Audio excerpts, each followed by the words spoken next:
Welcome, everyone. So wonderful to have you here. This is our webinar Beyond the Body, and we are Heartstone Metabolic Health.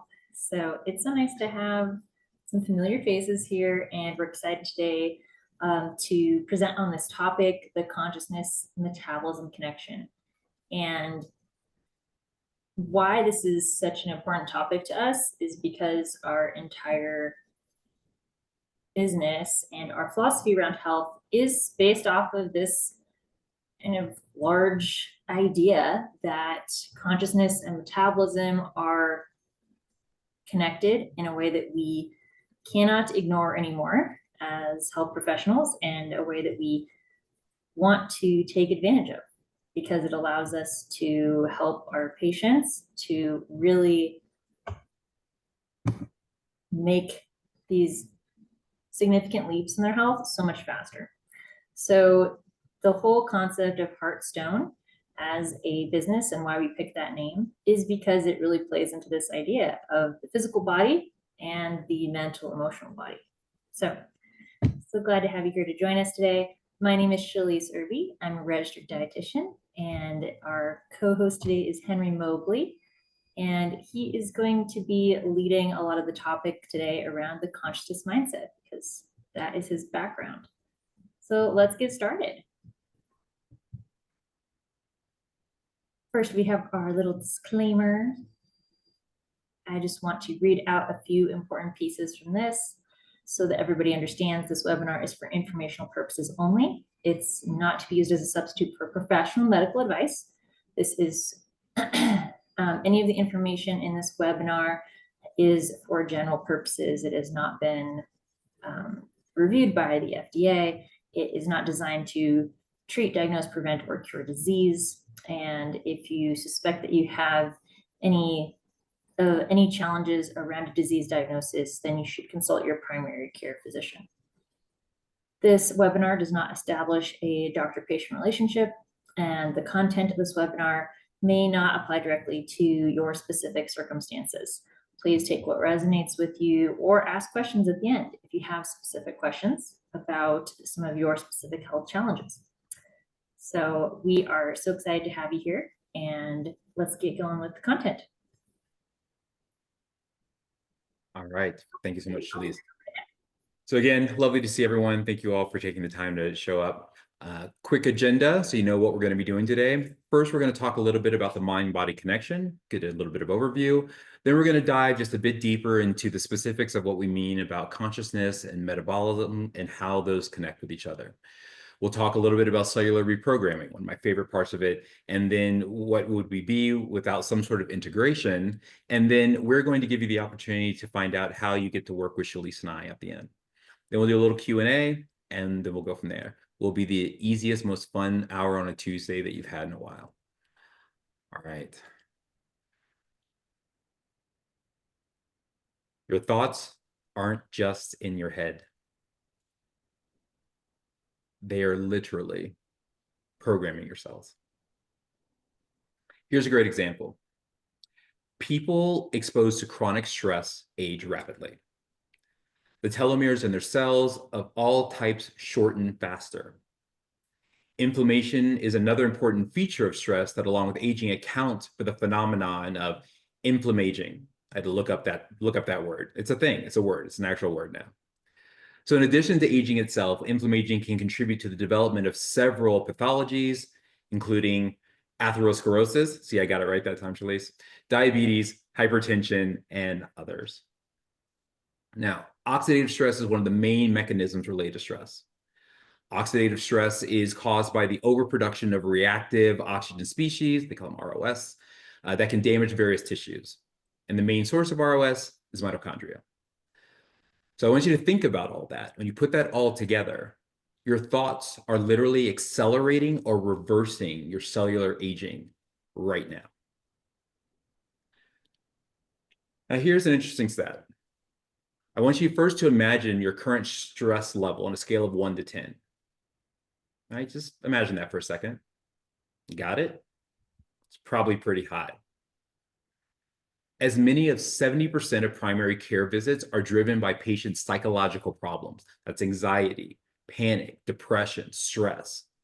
And physicians are put in this unenviable position, and they're pressured to diagnose and treat mental and behavioral health challenges that they may not be adequately trained to, have the time to diagnose or treat. It puts them in a terrible bind, and everyone says the system doesn't work, the system doesn't work. And while there are challenges, it puts medical physicians and their staff in really, really difficult situations. The sad reality is that the modern medical model is not designed to support those suffering from stress-related and metabolic health challenges. It simply isn't. A big part of it is the amount of time and uniqueness that simply needs to be devoted to individuals in order to do that.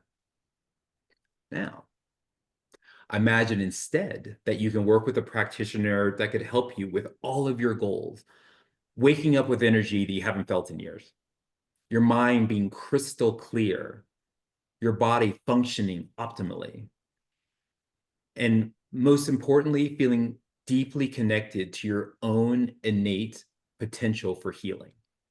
We very much believe that we are all very, very capable of healing ourselves. And I know because this is what I needed. So about 10 years ago, I was living what one might consider a very, very perfect life, a balance of, life, career, and all the things. I was a senior exec. I was leading global teams. I got to travel the world. On paper, it looked like I had everything dialed in. But inside, I was dying.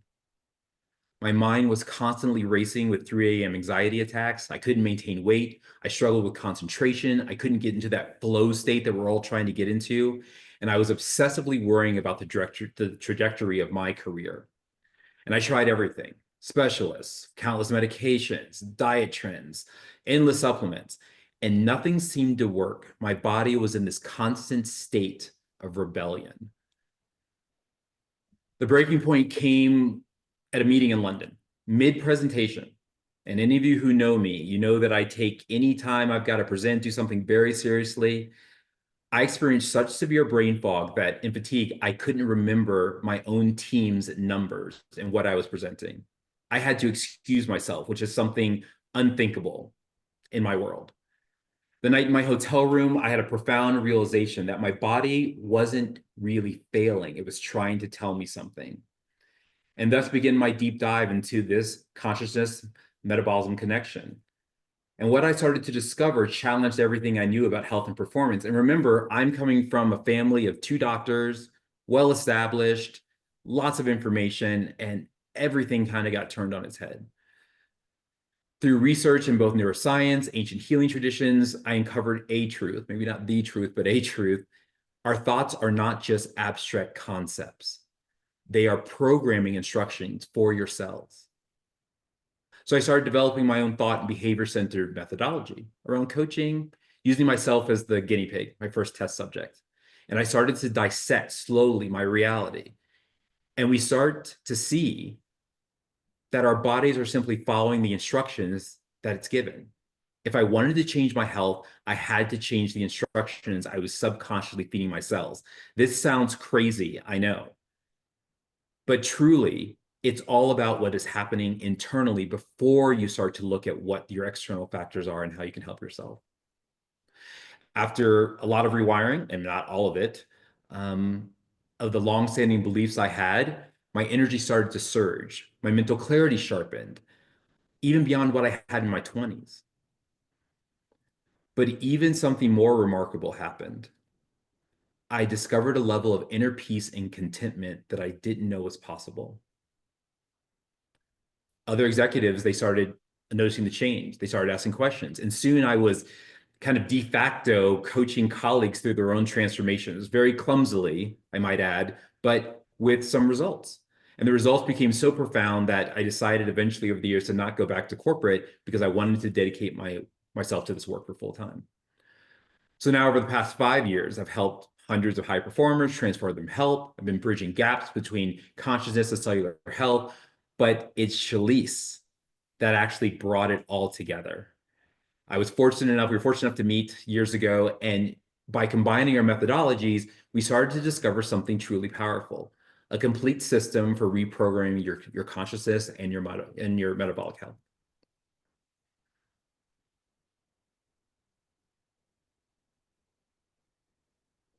Shelise?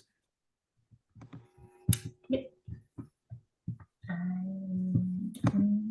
There we go. Thank you. All right. So let's talk a little bit about the metabolism side here of what Henry is discussing. So you can probably all think about a time when you're feeling very overwhelmed and you're noticing how your mental emotional state was affecting you physically. Your brain processes at least 70,000 thoughts daily. And each of those thoughts can trigger a different cascade of metabolic chemicals. Sometimes it's hormonal, sometimes it's related to your appetite, sometimes it's related to your body's ability to be able to release digestive juices, sometimes it's related to your ability to heal a wound, sometimes it's related to hair growth or hair loss in some situations. So all of these thoughts that we're having are triggering metabolic chemicals. And one study in the AHA journal in 2012 demonstrated that your nervous system controls 60 to 80% of your metabolic function. So if you're dealing with metabolic issues, which in our last webinar, we talked about what metabolism means. It's taking in nutrition and food and turning it into energy for your own cells. That's one definition of it. If you're having challenges with that physiologically, we need to be looking at your nervous system. We need to be looking at what is controlling those metabolic processes. And unfortunately, many health programs out there are either failing to take advantage of this connection, or they're just completely ignoring it. What do people say? What do most practitioners say, or what do you see online when you're looking for weight loss, right? There's talks about certain diets. There are medications you can use. There's people talking about, oh, it's just willpower. Overweight people are lazy, which is completely not true. If you look at it from this perspective, the answer is that people with metabolic dysfunction are stressed. They have nervous system dysfunction. And a very basic example of that is talking about the difference between the sympathetic and the parasympathetic nervous system. So if we really come up with kind of a real life situation, your sympathetic nervous system is your fight or flight response, your stress response. So you might feel that be activated when maybe someone cuts you off in traffic and you have to swerve out of the way to avoid an accident. That's a great example of your sympathetic nervous system activating, and your heart rate might go up, your breathing might increase. That is your stress response. That's normal and that's healthy, and that's keeping your body safe in a stressful situation. But we shouldn't be living in that side of our nervous system. We should be visiting that when we're in a acutely stressful situation. But most people are spending every day of their waking hours in that sympathetic stress response. So where should we be living? For healthy nervous system response, we should be living in the parasympathetic, which is our rest and digest part of our nervous system. And the reason it's called that is because in order for us to sleep at night, we need to be running our parasympathetic nervous system, not our sympathetic. Have you ever lied down at night and your brain is just going crazy, or your heart is like hammering out of your chest, or you just feel like a little anxious and you just can't go to sleep? That means you haven't been able to completely shift into that parasympathetic nervous system.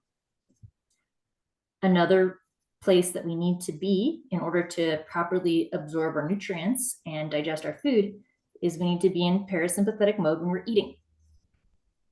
And that is something that we'll talk a little bit later on about some more, because I have some research on that as well. But those are the two, that's one example of how significant stress can influence our daily metabolic functions.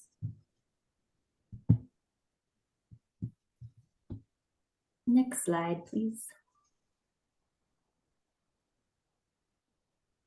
Of course.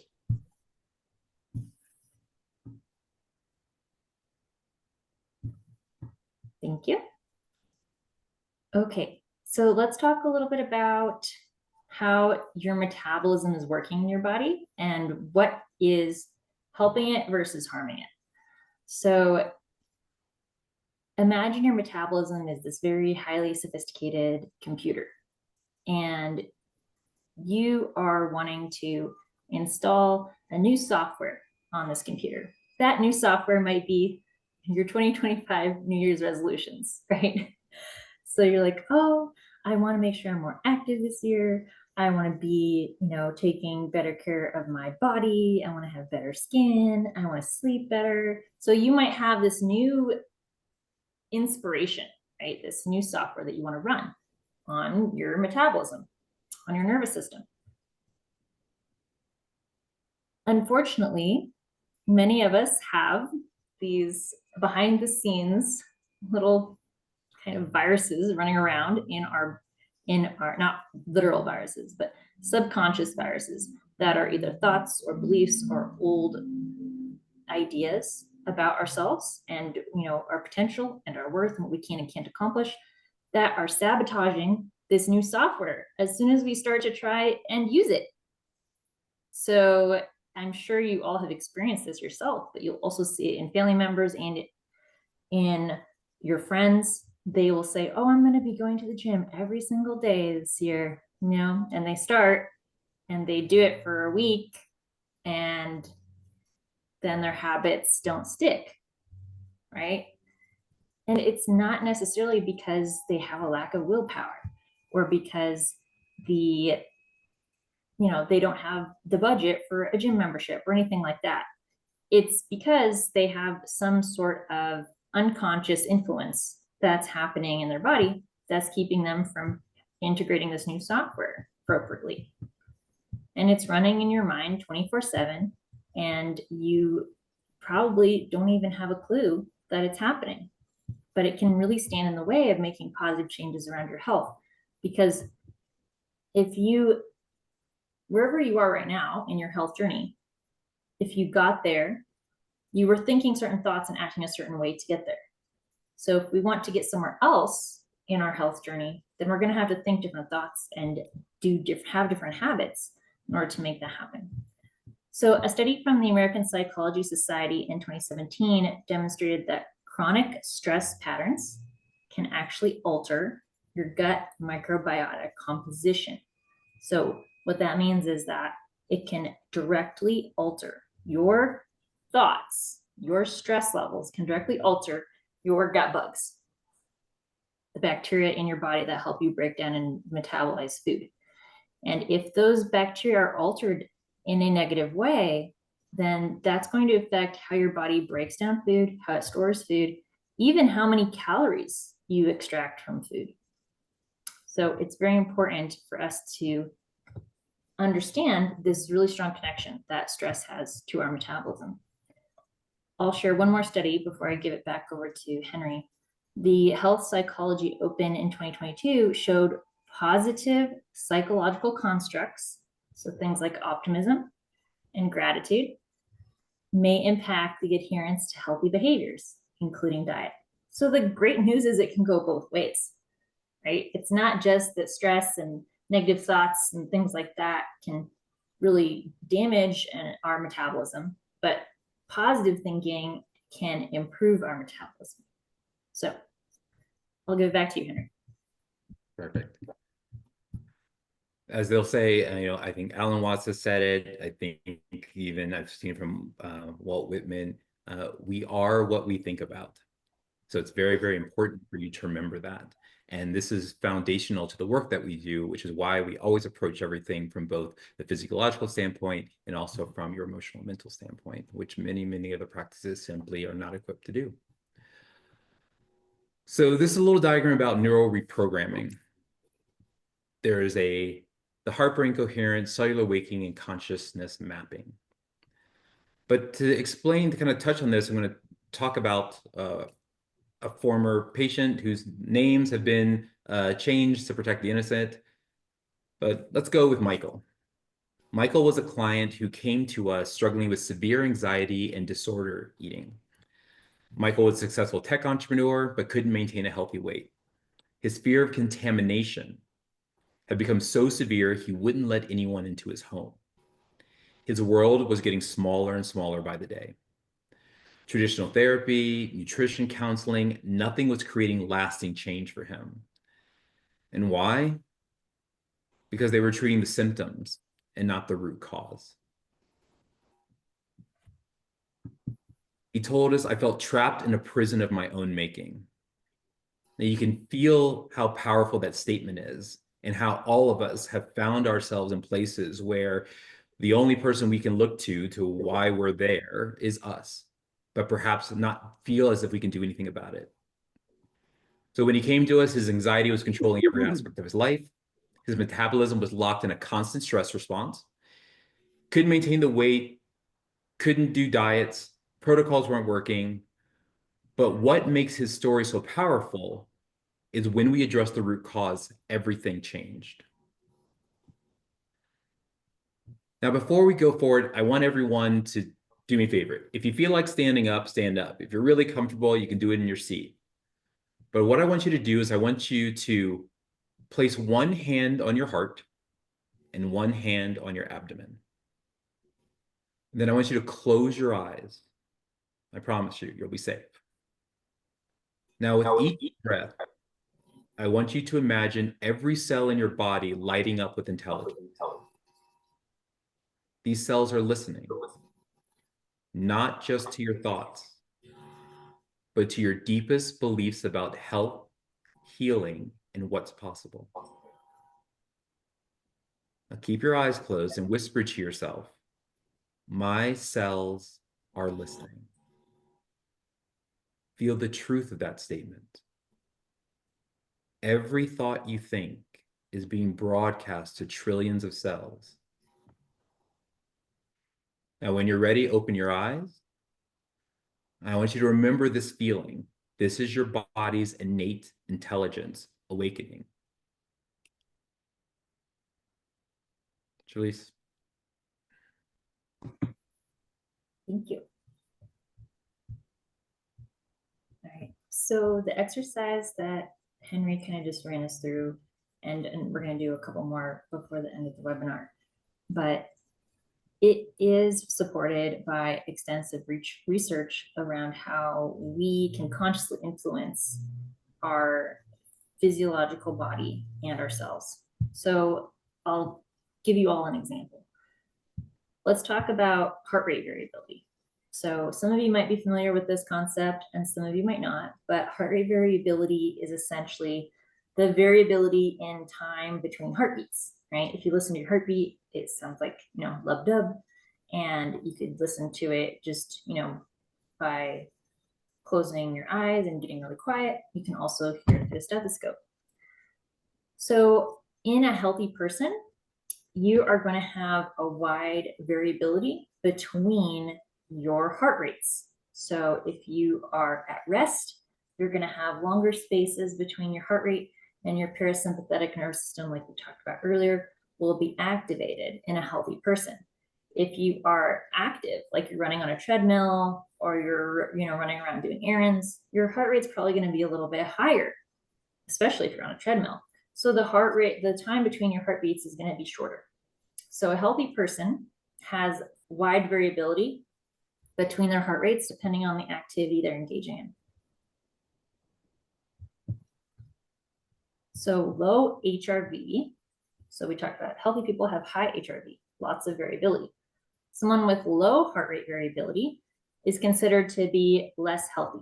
They have increased morbidity and mortality, so they're more likely to have many different types of diseases and more likely to have significant negative effects from those diseases, including, so in addition to physical health problems that could impact heart function, heart rate variability is also significantly impacted by mood and mental well-being.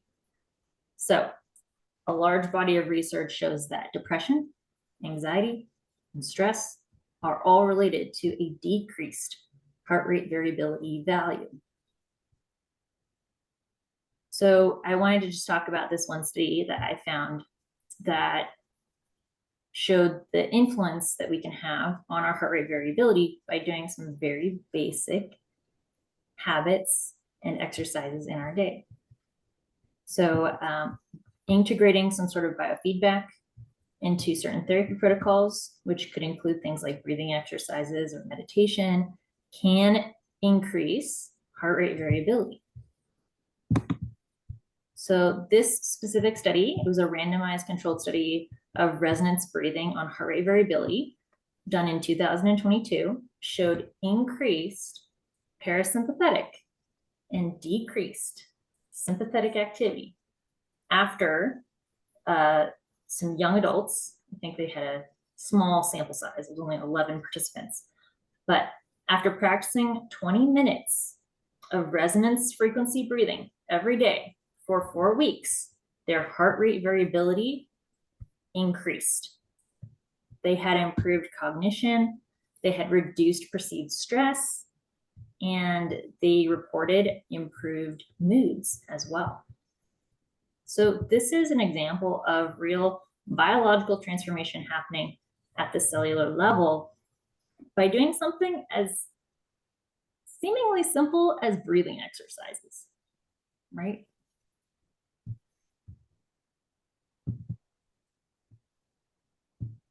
Okay. Let's talk a little bit about some evidence for the brain-heart connection. We talk a lot, if you've watched our educational content before, we talk a lot about the brain-gut connection, right? How our nervous system can affect our gut. If any of you have ever experienced getting nauseous or losing your appetite because you're stressed out, then you understand the brain-gut connection. But here we're talking about the brain-heart connection. So in another study, there was an 8-week mindfulness-based stress reduction training. So this one also had 11 participants. They attended 8 weeks of this training.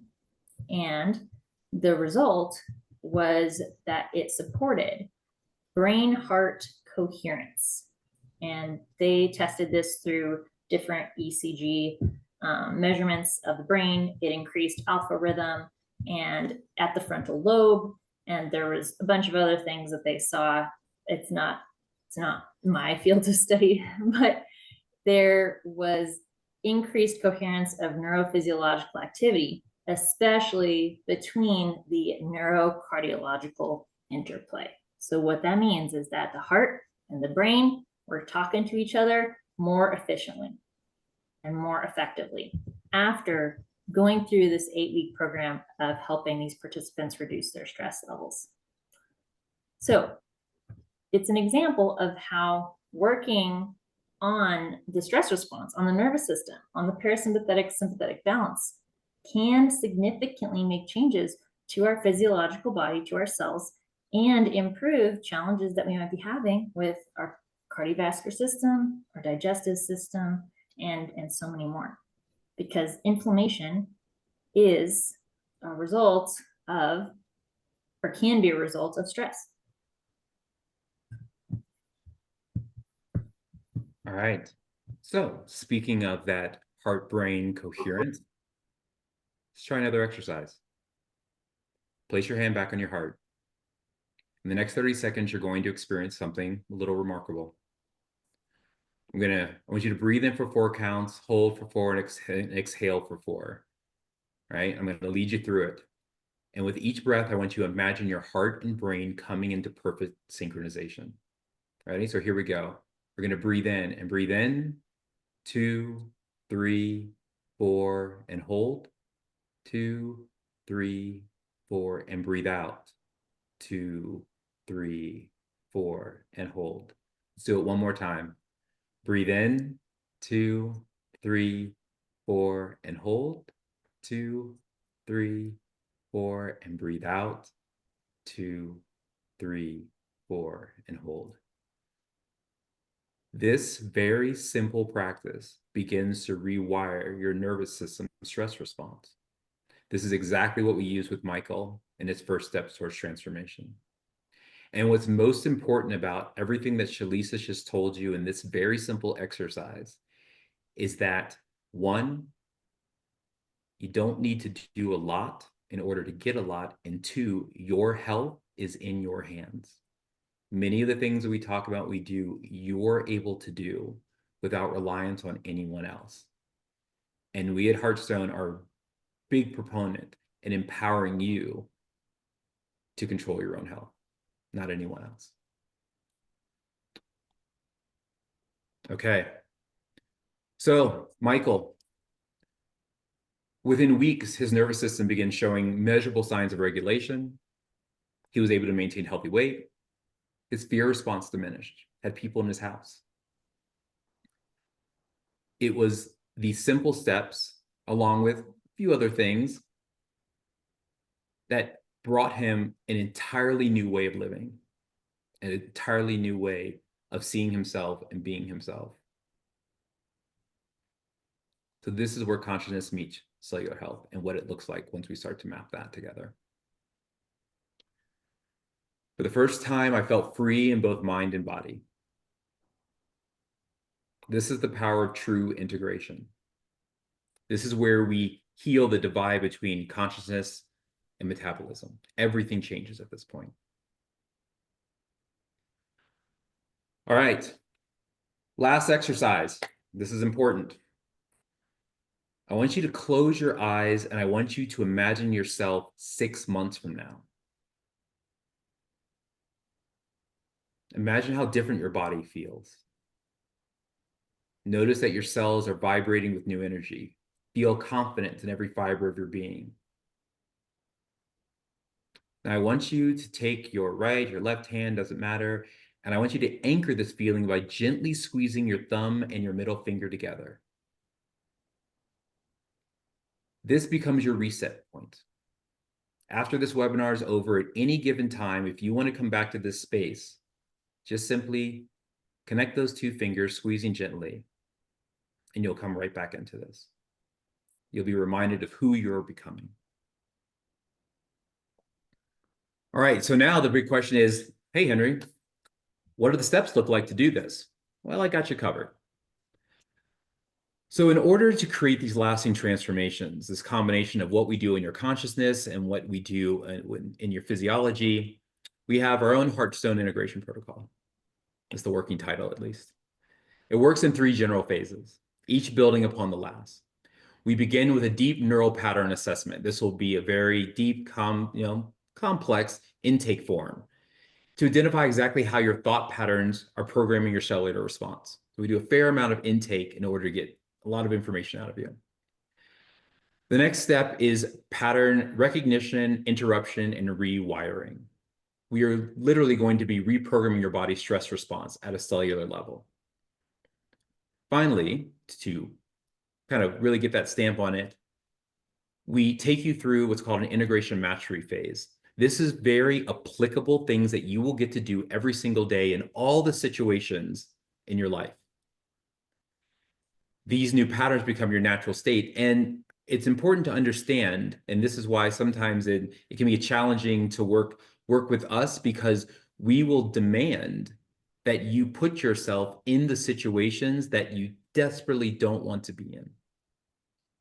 Because you're going to find that you are able to navigate those situations far more easily than you ever have before. But we have to face them. This could be the tough conversations. It could be the tough colleague you're dealing with. The relationship matters. This could be anything that is taking you into those states that those fight or flight states that Shelise talked about. We must confront them and we must be applicable about them. We do not work in theory. We work in application. To what makes us different. So what does that look like? Foundation, goal setting, pattern recognition, reprogramming, integration, mastery development, and your own personalized success kit. This comes about with periodical personalized metabolic assessments, big part of what Shelise does with you. Bi-weekly coaching sessions that we do with me. Of course, All your diet, all your supplement protocols become custom. You have direct access to Shelise and myself, and of course, ongoing support and monitoring through lab work and a variety of other things. We use a fair amount of modern day technology to do all of this, things that you've maybe seen in your doctor's office, maybe some things that you haven't had access to. But what's important to understand is that this isn't just coaching. It's scientifically validated transformation. Shelise is rigorous about all of those studies that we have. We've got to go and we've got to check them all out and read them because it's all about what the science is doing. It might sound woohoo, but there's data there. In all the sessions, we track your progress, ensuring that everything is actually sticking. We personalize everything for you. And the reason why our success rate is so high is because we're working at the consciousness and cellular level simultaneously. The beauty of this system is that it integrates with your metabolic treatment plan that Shelise is going to set up for you. And most importantly, it integrates with your life. We're not interested in turning your life upside down, although you may find that that's what happens and that's what you're in for. That's what you end up wanting. But as your thought patterns shift, your body's ability to heal and regulate itself improves dramatically. And you might see improvements within the first few weeks. Again, addressing the physical and the conscious aspects of your health simultaneously. It's very important. And then the big question, why now? Like, Henry, I've been fine so far. It's not so bad. Well, with the right team, you can do anything. This stuff is hard to do by yourself. Every day of suboptimal function, it has compounding effects on your body. The reality is do you want to have a higher quality of life for longer? If you do, this is the kind of work that you want to do. If you don't, you get to roll the dice. And of course, the sooner you start, the sooner you see results. So as we wrap up today, I just want you to take in that the science is clear, the path is proven. The only question is, are you ready to start doing the work? Remember, this is not just about healing symptoms. It's about transforming your entire relationship with health. In weeks, you could be experiencing what Michael experienced, what I experienced, what Shalise's experienced, and any number of our clients. So there's a link right there. You can snap that QR code and talk to us. And we're happy to talk to anyone about anything. But your metabolism is ready. Your consciousness is ready. It's time to transform.